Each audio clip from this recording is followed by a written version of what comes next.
बहुत समय पहले की बात है। एक हरे भरे जंगल में तरह तरह के जानवर, पक्षी और कीट रहते थे। वहाँ पास ही एक बड़ा और गहरा तालाब था, जिसकी गहराइयों में एक इच्छाधारी नाग रहता था।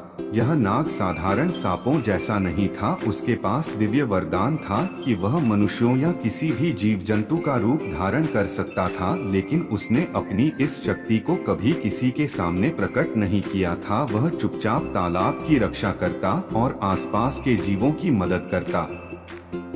इच्छाधारी नाग का स्वभाव बड़ा दयालु था। जब भी किसी प्यासे हिरण या पक्षी को पानी चाहिए होता, वह चुपके से तालाब का पानी निर्मल कर देता ताकि सब आराम से पी सकें। लेकिन जंगल के कुछ लालची जानवर, जैसे चालाक गीदड़ और लोभी बंदर, हमेशा तालाब पर कब्जा करना चाहते थे। वे सोचते थे कि अगर तालाब सिर्फ उनका हो जाए तो सभी जानवर उनसे पानी मांगने आएंगे और वे बदले में फल या अनाज वसूल सकेंगे। एक दिन गीदड़ ने बंदर से कहा, दोस्त, यह तालाब अगर हमारा हो जाए तो हम जंगल के राजा बन जाएंगे। चलो मिलकर इसमें रहने वाले नाग को मार भगाते हैं। बंदर ने हामी भर दी। दोनों ने योजना बनाई कि रात में तालाब के किनारे आग लगाकर नाग को बाहर निकाल देंगे। रात होते ही दोनों तालाब के पास पहुँचे और सूखी लकड़ियों में आग लगा दी। चारों ओर धुआं फैल गया। तालाब का पानी भी गर्म होने लगा। नाग ने तुरंत खतरे को भांप लिया, लेकिन वह कोई साधारण नाग नहीं था। उसने तुरंत एक बलवान शेर का रूप धारण कर लिया और जोरदार गर्जना के साथ बाहर निकला। गीदड़ और बंदर की जान सूख गई। वे डरकर भाग खड़े हुए। उन्हें समझ नहीं आया कि तालाब से शेर कैसे निकल आया।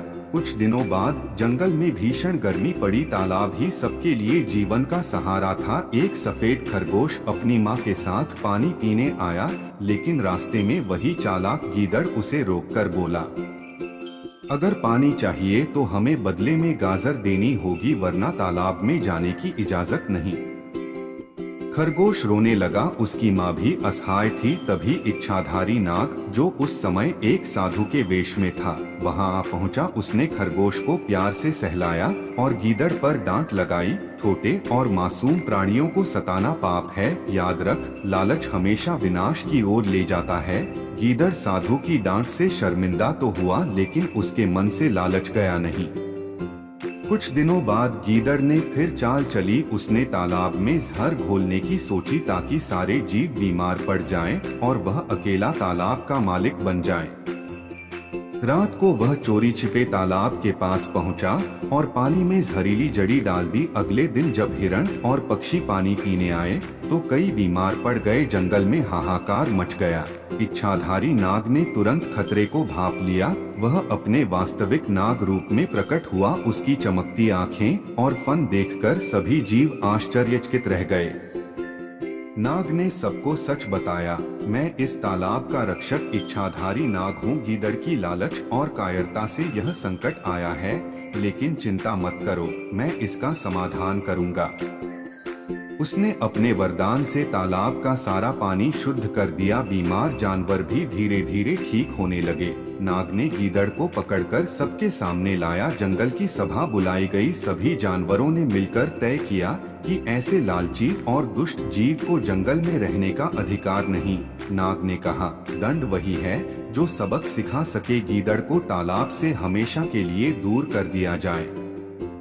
गीदड़ शर्म से सिर झुकाए भाग गया और फिर कभी उस जंगल में नहीं लौटा।